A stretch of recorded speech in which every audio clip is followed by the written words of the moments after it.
There was a light in the yard next door. Ellisandra stopped halfway through pulling the curtains shut and peered into the snowy dusk, where the grey buildings of the city faded into the murk of mist and falling snowflakes.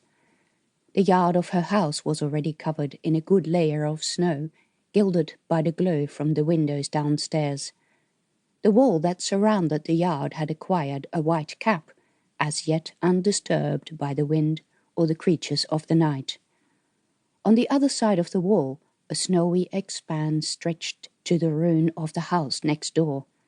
In amongst the broken and fire-blackened walls stood a stormlight, its flapping flame casting long shadows in the snow and on whatever remained of the walls. That was odd. There hadn't been any activity at the Andra house for years. Why would someone come out to the ruin in the middle of this weather? Behind Ellisandra's back, in the comfort of her upstairs room, the ladies of the theatre committee still chattered, accompanied by the chink of spoons on porcelain. The smell of sweet cakes hung in the air. "Oh no, I don't think we should do that," Aleo Hirama was saying. "I think everyone will be quite upset if we change the ending of the play. I know I would be." "How would you stage it then?" asked Tolaki Telema. "As it's supposed to be, as it was written." The indignation dripped from Aleo's voice. Ellisandra should go back to the group and help Tolaki convince Aleo to be a bit more adventurous. But now she spotted a man in the Andraha yard, a tall figure shrouded in a thick long-hair cloak. The light glinted in his curtain of hair.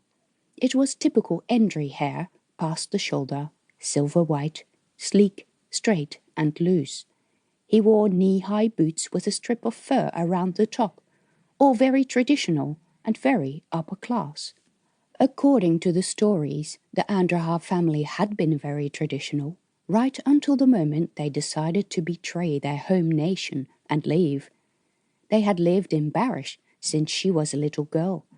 Ellisandra was too young to have remembered the fire that destroyed the house, or any of the riots and that treacherous trial that went before it, in which the family smeared Miran and tried to ruin the nation's reputation by trying to implicate it in criminal activities. With his gangly appearance and fluid motions, this man next door was too young to be one of the 4 Andraha brothers. Who in Miran still wanted to work for that family? No one she knew at any rate. No one local. But the hair. She had heard jokes that the first thing Endry did when going to live in Barish was cut their hair. Long hair was a pride thing, especially for the men. There was a saying that hair symbolized a person's ties with Miran. When a man moved away and kept his hair long, there was a chance that he might come back. Behind her, the ladies of the theatre committee had gone quiet. "Anything wrong, Ellisandra?" Tolaki asked. "There's someone in the yard next door." "Oh, let me have a look." Aleo pushed herself up and hurried to the window. She pushed her face to the glass, shielded from the reflection inside the room by her hands. "There is, too." The window fogged up where her mouth was. Now Tolaki also came to the window and peered into the darkness over Aleo's shoulder. "I see him. Probably just a groundsman." "In this weather?" Ellisandra said. "Doesn't look like a groundsman to me," Aleo said. "Look at his hair. That's pure Endry. It's gorgeous too. And who would employ a groundsman for a ruin like that anyway?"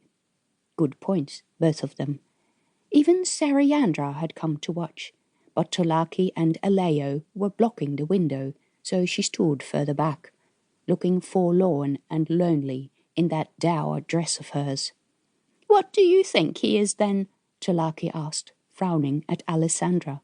"No idea, never seen him before."